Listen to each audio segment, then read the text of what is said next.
Bonjour à tous, Denis Lumière pour une critique, pas de spoilers, pour le film Resident Evil Welcome to Raccoon City. Bienvenue à Raccoon City. C'est un film adapté, bien sûr, des deux premiers jeux vidéo Resident Evil qui ont paru sur la PlayStation, Resident Evil 1 et 2. En gros, le synopsis, ça dit que dans Resident Evil, bienvenue à Raccoon City, autrefois en plein essor grâce au géant pharmaceutique Umbrella Corporation, Raccoon City est devenue une ville agonisante. L'exode de l'entreprise a laissé la ville en friche, avec un grand mal qui infuse sous la surface. Quand ce mal est libéré, un groupe de rescapés doit travailler ensemble pour découvrir la vérité et survivre. Je vais vous dire tout de suite, est-ce que ce film-là est le meilleur film de l'année? Non. Est-ce que c'est peut-être l'une des meilleures adaptations de jeux vidéo au cinéma? Oui. J'ai vu d'autres personnes qui ont fait déjà une critique et sans vouloir être influencé par ces personnes-là, je trouve qu'ils ont été beaucoup trop durs sur la critique, sur le contenu de cette série-là par rapport au casting, les photos qui étaient déjà sorties avant la sortie du film. Et je peux vous dire une chose tout de suite, non, les acteurs en général ne ressemblent pas aux personnages que l'on joue avec dans Resident Evil 1 et 2, des jeux qui sont sortis il y a au-delà de 20 ans. Est-ce que les acteurs qui les interprètent ont une histoire qui ressemble au film? Oui, énormément même. Est-ce que je suis un fan de Resident Evil? Tu sais, je vais peut-être dire, Denis, est-ce que tu connais la franchise de Resident Evil? Écoutez, je vais vous montrer quelques différentes choses que je peux peut-être vous montrer. Bien sûr, là, j'essaie de. J'ai vu les films comme tout le monde, là, les films avec Mila Jovovich, de Paul Anderson, qui sont des genres de Michael Bay pour les jeux vidéo de Resident Evil. C'est pas vraiment une adaptation directe de ce qu'on voit dans les jeux, tandis que justement, le film Resident Evil Welcome to Raccoon City, du début à la fin, on a l'impression vraiment de suivre interlacer les deux jeux de Resident Evil qui s'entremêlent du début à la fin d'une bonne façon. La musique, quand je dis que je suis un fan de Resident Evil, est-ce que la musique est dans le film? Non, ça c'est la musique du jeu vidéo Resident Evil 2, une musique très macabre, d'ambiance, classique, que j'adore même. Et en passant, j'aurai une vidéo qui va venir sur ma collection de figurines et d'items de produits dérivés de Resident Evil, ou comme on appelle dans le marché original, Biohazard. Euh, L'adaptation, en gros, c'est un peu comme si je prends mes romans ici, là, j'ai les 6 premiers romans qui sont adaptés là, de la franchise de Resident Evil. On a ici Resident Evil, The Umbrella Conspiracy. Après ça, il y a Caliban Cove. On a City of the Dead, qui est une adaptation du deuxième jeu vidéo. Donc, c'est un peu comme si on aurait pris aussi les romans pour s'inspirer du film. Par après, ben, il y a d'autres aventures aussi. Il y a Code Veronica, qui avait été sur la Dreamcast en jeu vidéo, Nemesis, qui est le troisième jeu vidéo. On s'est adapté du Resident Evil 3 en jeu vidéo, je parle. Et il y a aussi Underworld, qui est un peu une explication de l'univers de Umbrella Corporation. Donc oui, je vous le dis, je suis vraiment un fan de l'univers de Resident Evil. Je vais vous montrer d'autres choses aussi par après. Les personnages qu'on voit et les acteurs qui les interprètent dans le film. Il y a quand même un casting qui a de l'expérience. On ne parle pas de newcomers qui n'ont rien fait dans la vie, un genre de fan film ou on n'a pas pris des actrices porno pour faire cute dans un film d'horreur. C'est pas ça pantoute, c'est pas un direct-to-DVD. On a là-dedans Joanne Roberts qui a réalisé 47 Meters Down, le film de requin qui les filles qui sont pris dans la cage. Et il a réalisé aussi Strangers Pray at Night, qui est la suite de Strangers. Il a également participé en tant que scénariste. Et lui, c'est lui qui avait écrit justement les deux films de 40 Meters Down, le 1 et le 2. Il y a aussi Greg Russo qui a fait le scénario de Mortal Kombat, la dernière édition de 2021, qui était quand même en soi pas si mauvais par rapport aux nombreux personnages qu'on avait à l'écran dans Mortal Kombat, qui avait quand même livré, je pense, peut-être la meilleure version de cet univers-là de jeux vidéo au cinéma jusqu'à date. Mais je vous dis, Resident Evil, Welcome to Raccoon City, je l'ai préféré de loin à tout ce que j'ai vu auparavant, que ce soit Tomb Raider, Que ce soit les autres les autres films de Resident Evil, Need for Speed, Super Mario Bros., tous les jeux qui ont adapté Street Fighter, les autres Mortal Kombat. Vraiment, là, par rapport à ce qui est d'adapter un jeu vidéo et même World of Warcraft, qui était quand même splendide côté visuel, je parle de côté de regarder un film et de vraiment euh, revivre à travers le film ce qu'on a joué dans les jeux, mais amener un petit peu d'originalité pareil. C'est peut-être le summum là-dedans. Là. Est-ce que c'est le top-notch acting? Non, mais on a des acteurs qui doivent personnifier des personnages qui sont aimés depuis plus de 2 décennies par des hardcore fans. Il y a déjà une grosse franchise de Resident Evil qui, qu'on l'on aime ou non, qui sont des guilty pleasures qui ont généré plus de 1 milliard, je pense, au cinéma mondialement, les 6 films précédents de Paul Anderson avec Mila Jovovich. Donc, il y a des grosses attentes pour ce film-là. Et là, on a Joan Roberts, qui est un fan fini des jeux vidéo de Resident Evil et qui tente de faire du mieux qu'il peut avec son petit budget pour mettre le maximum à l'écran pour les fans de Resident Evil, et ça paraît. Dans la distribution du film, vous allez reconnaître plusieurs visages, peut-être que vous allez vous demander c'est qui. Alors, il y a Hannah John Kamen qui joue le rôle de Jill Valentine. Jill Valentine, je vais vous la montrer ici en grand, là. Quand je vous dis que j'aime les personnages de Resident Evil, je vais vous en montrer quelques-uns en figurine. Bien sûr, je ne vais pas vous montrer les jeux vidéo, là. Jill Valentine, cette actrice-là, Hannah, elle a joué dans Tomb Raider, justement. Elle a joué dans Ready Player One. Et c'est elle aussi qui fait Ghost dans Ant-Man and the Wasp. Ça vous donne une idée un peu de qui je parle. Donc, c'est quelqu'un qui a un bon CV, comprenez? J'ai également Robbie Amell qui joue le rôle de Chris Redfield. J'ai Chris Redfield ici, je vais vous le montrer en figurine. Je pensais que je l'avais ou je l'ai... J'ai oublié de le sortir. Robbie Amell qui a joué dans la série qu'il y a eu la première saison, je pense qu'il y aura une deuxième saison, la série Upload, je ne sais pas si vous avez vu ça, lorsque les gens sont sur le bord de mourir, on les upload dans un bloc mémoire pour qu'ils puissent continuer à vivre virtuellement. Il a joué aussi dans le film Duff. Ma fille est avec moi lors du visionnement de presse et tout de suite elle le reconnaît, ah c'est lui qui joue dans Duff! Alors, Robbie Amell. Il y a également Kaya Scodelario qui joue le rôle de Claire Redfield. Elle, on l'a vu dans le film Crawl. Si vous n'avez pas vu le film Crawl, c'est le film où est-ce que la fille est prise dans le sol de sa maison avec les crocodiles en Floride. Très surprenant comme film. Elle a joué aussi dans Pirates of the Caribbean, Dead Men Tell No Tales. Et elle a joué aussi dans 2 des Maze Runner.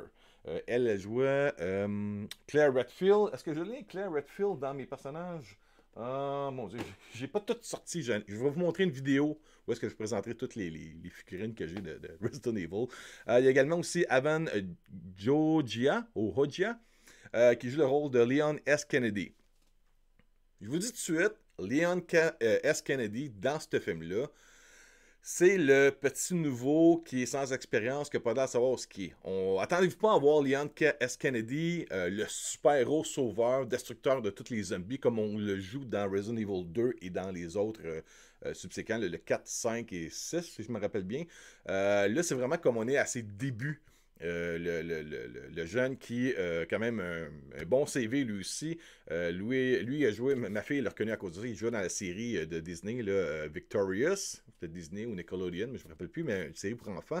Il a joué aussi dans la série de science-fiction Caprica, qui était une suite de Battlestar Galactica. Je pense que c'était un prequel. Il a joué également aussi dans Zombieland Double Tap, tout récemment. Donc, le gars est habitué avec des zombies. Et il fait une bonne job. Son personnage, ce qui est le fun, c'est qu'au début, vous allez peut-être dire, ah, c'est pas Leon Kennedy, il ressemble même pas, il joue pas le personnage en tant que tel, à part d'avoir un genre de cosplay uniforme. Mais vous allez voir que ce personnage-là a comme une bonne évolution jusqu'à la fin du film. Et là, on reconnaît Leon Kennedy vers la fin.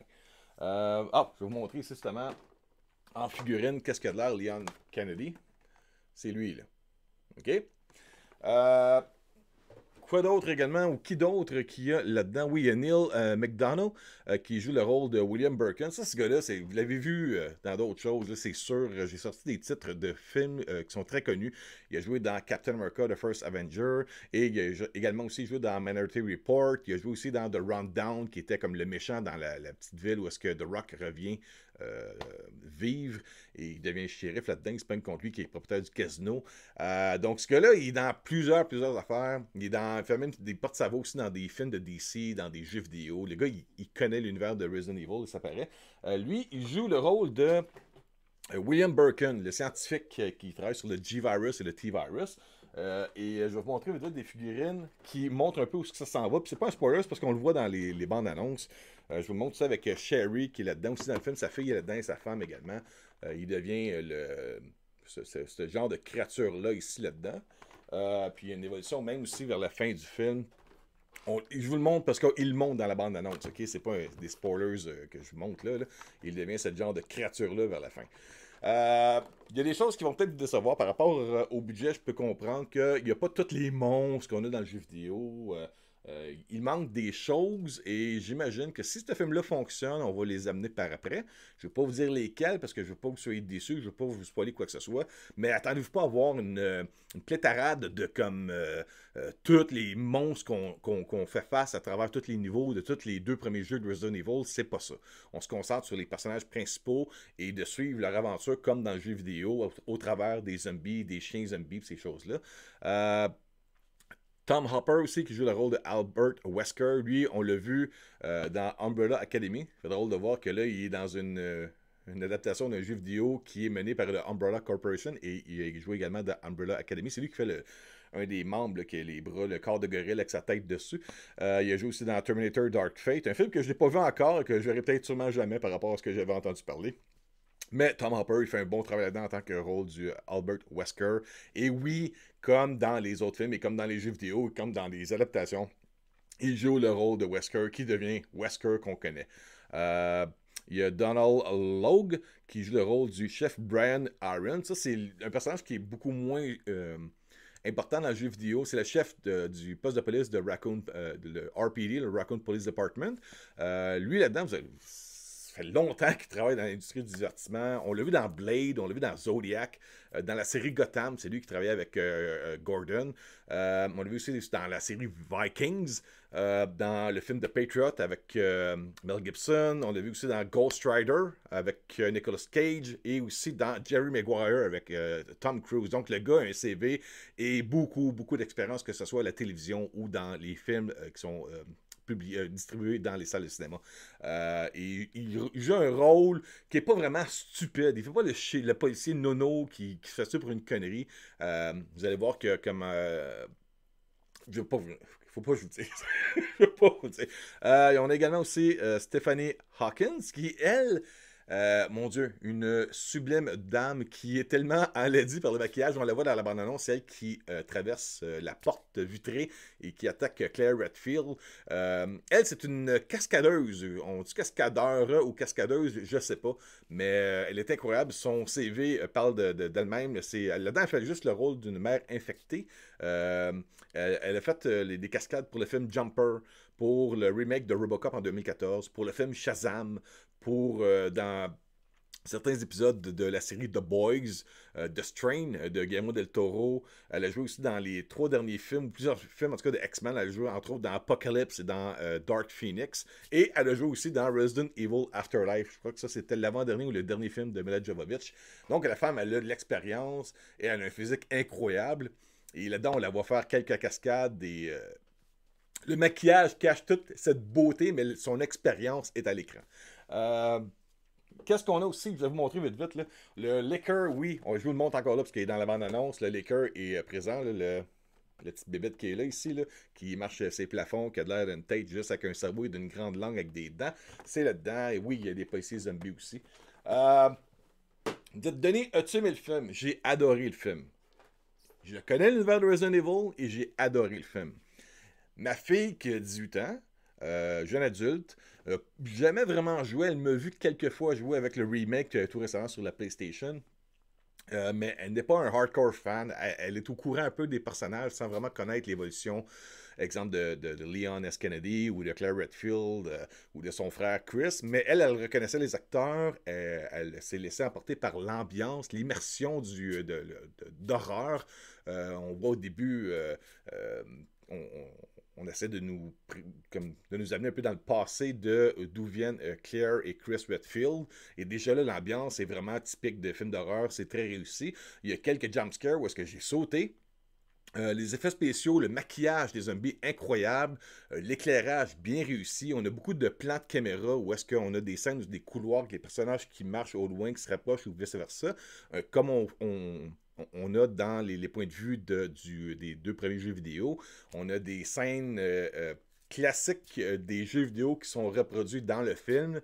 Il n'y a pas vraiment de scènes stupides là-dedans qu'on retrouve souvent dans des slasher movies où est-ce que la fille va courir dans le bois, va tomber, puis le tueur court en arrière, marche tranquillement en arrière, puis il va réussir à la tuer. Il n'y a rien de ça. C'est plus une bonne adaptation entrecroisée des deux premiers jeux au travers d'une histoire de près de 2 heures qui se passe à Raccoon City. Et Raccoon City, pour une fois, ressemble pas à Toronto comme on a eu avec Mila Jovovich. Ça ressemble à Raccoon City comme dans les jeux vidéo. Bon, ça a été une longue critique. J'ai fait ça un petit peu plus que ce que je pensais. J'espère pas avoir gâché quoi que ce soit. J'espère que je vous ai donné le goût d'aller voir le film. Oui, il va y avoir d'autres personnes qui vont bâcher le film par rapport à surtout le fait que les acteurs physiquement ne ressemblent pas exactement aux personnages qu'on joue dans les jeux vidéo. Moi, je vous dirais, oubliez ce côté-là, allez voir le film, puis laissez-vous emporter par leur jeu d'acteur, l'immersion, l'univers dans lequel ils vivent et les épreuves qu'ils ont à passer au travers de l'aventure du film de Raccoon City. Et à part de ça, j'ai adoré aussi ce qu'ils ont amené quand même, je veux dire, avec Walking Dead, avec tous les films de zombies, les morts vivants qu'il y a eu dans la dernière décennie. Il y a quand même des choses là-dedans qui, moi qui adore ce genre-là, je dirais pas que j'ai vu de quoi de vraiment nouveau, mais ce que j'ai vu à l'écran, c'était bien fait. Le maquillage, le gore, oui, il y a du gore. C'est pas un film pour enfants. Vous allez retrouver beaucoup de sang, d'hémoglobine dans ce film-là. Là. C'est pas. Je m'attends même pas à cause justement de ça, à ce que ce film-là fasse un gros fracas au cinéma, puisque c'est pas un film général pour amener les tout petits. C'est vraiment pour le public cible, je pense, ceux qui ont grandi lorsqu'ils étaient adolescents dans la fin des années 90, début 2000 et qui aujourd'hui sont rendus adultes et qui sont parents. Mais amenez pas vos enfants, d'après moi, à moins que vous aimez montrer des choses assez atroces aux jeunes, mais je vous le conseillerais pas. C'est vraiment assez viscéral côté scène d'horreur là-dedans. Là. Je veux dire, les zombies, ils bouffent de la chair, on voit des tripes. C'est pas. C'est pas comme les films de George A. Romero où on voyait, mettons, qui sortaient les systèmes digestifs qui bouffaient ça comme de la saucisse crue, là, mais on n'est pas loin de là. On a des mâchoires qui se défont, on a des cerveaux qui revolent à l'écran, on a du sang qui se plache partout. En tout cas, il y a beaucoup, beaucoup, beaucoup de choses à retrouver si vous êtes un amateur d'hémoglobine, de zombies, de gore, vous avez ça là-dedans. Et oui, je vous le dis, du début du film à la fin du film, laissez-vous raconter l'histoire par le réalisateur qui est un fan et ça paraît. Et lorsque le film finit, je vous dirais que vous allez peut-être espérer que le film ait une suite pour voir où est-ce que ça s'en va. Oui, il y a des survivants, je ne vous dis pas c'est qui. Et c'est ça. Fait que j'espère que vous avez aimé cette critique-là. Je vais refaire une autre critique un peu plus tard, peut-être dans une semaine, où est-ce que les gens auront peut-être eu la chance de voir le film de Raccoon City. Et puis d'ici là, ben, je vous souhaite une bonne journée, passez une bonne semaine. Allez voir, je vous le conseille, là, allez voir Resident Evil. Bienvenue à Raccoon City. Welcome to Raccoon City. C'était un bon divertissement, surtout si vous êtes un fan de ça. Oubliez le fait que certains acteurs ressemblent carrément pas aux personnages des jeux vidéo. Lorsque vous allez regarder le film, je vous dirais que vous allez vous laisser, comme moi, vous allez vous laisser embarquer dans l'aventure de 2 heures. Vous allez vivre dans Raccoon City pendant 2 heures de temps. Il y a beaucoup, en passant, juste vous dire que tout le long du film, regardez partout. Il y a plusieurs Easter eggs qui sont tirés des deux jeux vidéo qui sont là-dedans. Là. Tu sais, qu'on parle des cacanes des sprays, on parle des plantes vertes, on parle de la machine à écrire. Toutes ces choses-là, c'est là-dedans. C'est vraiment cool. Même le décor du poste de police ressemble à ce qu'on voit dans le jeu, ce qui est un peu irréel parce que c'est comme un gros manoir avec des grosses statues. On ne voit jamais ça dans un poste de police. Mais ils l'ont fait là-dedans parce que c'est de même dans le jeu vidéo. Ok, faut que j'arrête. Bon film tout le monde. Bye bye.